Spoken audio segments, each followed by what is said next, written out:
I think in the last 11 years, I found there's been major changes that have happened.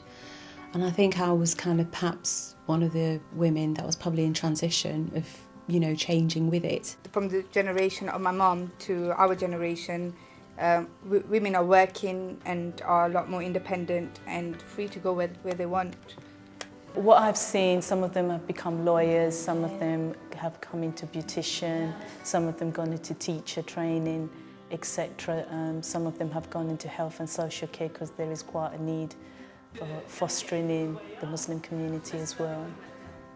I've seen that women are more socialising and interacting with other women from different backgrounds, which is good as a whole community. It's very important as a Muslim woman to interact with other people so that they see how we are and how other people are. It's good to come as a whole. Many of the young Muslim school leavers are going on to do A-levels and actually want careers. They want to actually do something with their lives.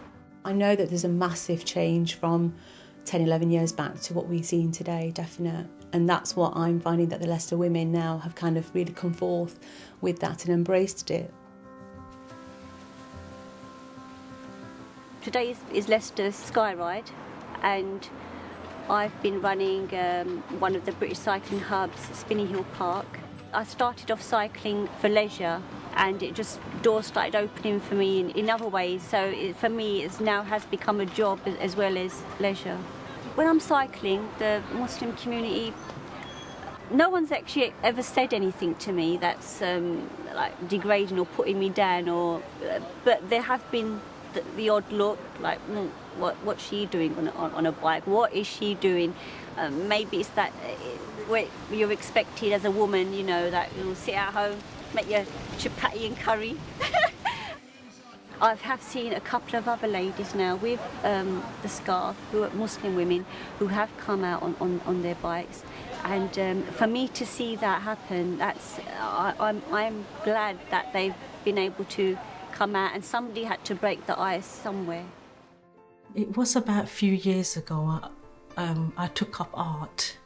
I joined a carers group, and they were doing painting and art work, and they told me to come and join in, and they said to me, you may have a talent, you can take it further. So I joined evening classes for watercolours, and I haven't looked back. I feel very happy and content, and I see it as a positive way of release, especially when you're being a carer and you can't get up and go. I don't find my son as a burden. I feel like it's the best thing ever happened coming into my life, Mustafa. I find it very rewarding. I've learned a lot of patience through it, and I'll just keep on going. I take one day as it comes, and I don't stress myself out. I feel like I'm on a journey. Wherever it leads me, I'll just adapt to the situation, how I go forward from there. The line of business that I've gone into was something that I really wanted to push forward, because I knew that there was a lack in the market as well. It was very much needed, but people didn't know where to go. Obviously, it's Modesty that I design, modest designer wear, and I remember going through where I was kind of changing my ways as well in my dress sense and all of that. And when I was practicing modesty, I remember being feeling alienated to a degree. My confidence went very, very low. The best part is when I actually see the sketch come to life. It's when I actually see the garments in front of me, and it's put on the model, and I know this is exactly what it is that I've, kind of had in my head. And then to see that garment come to life it's a massive sense of achievement for me. I still don't feel I'm there. I still think there's so much more work that needs to go behind with what I'm doing, and really just kind of embracing, each day as it comes, to be honest, and just moving forwards and doing doing well, really. I came into fitness back when I was 8 years old. This is what I wanted to do, and it was my passion. I thought to myself, I didn't want to be 70 and regret my life. And I want to achieve it in a positive manner, because I think, because I got my faith and belief in God, as well as living on this world, I need the balance. The first time I did gym level 2, I was petrified because I didn't know what I was going to expect, and I was going back into education, especially from the teachers, from the people that were on the training. I didn't really face any challenge because I got all the support I needed, and they were willing to help, especially for a Muslim woman in that environment. You only fail when you give up everything. There's always something else that will come into your life which you will benefit. I cannot believe it. Sometimes I've got to pinch myself that have I actually achieved the goal that I wanted, and yes, I have achieved that goal. I think I've always had it in me. I'm more practical than anything. I can do anything creative, and I think hair just stood out to me a lot. It was something I always practiced with my younger sisters. Basically, when I did start working in the first place that I did, I couldn't really mess up because I had nobody to fall back on. So I always had to be on my feet, make sure I do everything right, because there was no other hairdresser there or anybody above me to actually correct it. I think that made me stronger as a person. People tend to think that women wearing hijabs and scarves don't get their hair done, which is completely wrong, I think. They want to go back home to their husbands and friends and family and be able to take the hijab off and look good and feel good about themselves.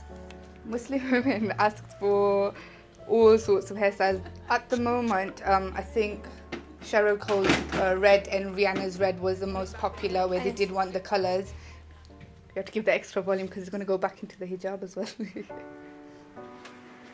The way people portray Muslim women, I just don't think that's right sometimes, because we are normal humans, and because of whatever goes on around the world or what people think of, I think one bad fish can't make everybody a bad fish. So I think I'd like to see that changing a lot, definitely.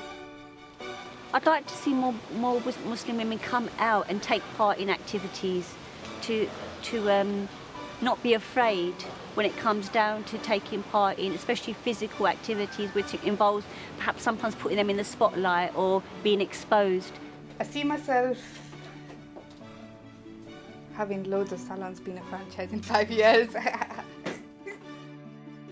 would like to inspire carers that there can always be a way of adapting, like we as a carer adapted the way we look after the people we love and care for. There's always a way working around that. If you've got children, children will benefit from you, seeing as a Muslim mum going out there working in different environments and giving that positive role feedback, especially to the girls and the boys. There's a lot more opportunities out there now for Muslim women in general, I think. I mean, I see a lot of women now that are in careers or in own businesses now, and I think that's a massive achievement to what I saw perhaps 10, 11 years ago anyway. There is plenty of help out there for, not just for Muslim women, as well as other ethnic group of women. Like I said, believe in yourself. If it's going for fitness, if it's going for, say, teacher training, beautician, you need to take the first step. It will not be given to you on the hand. You need to take the first step, and then you see all the doors will open up.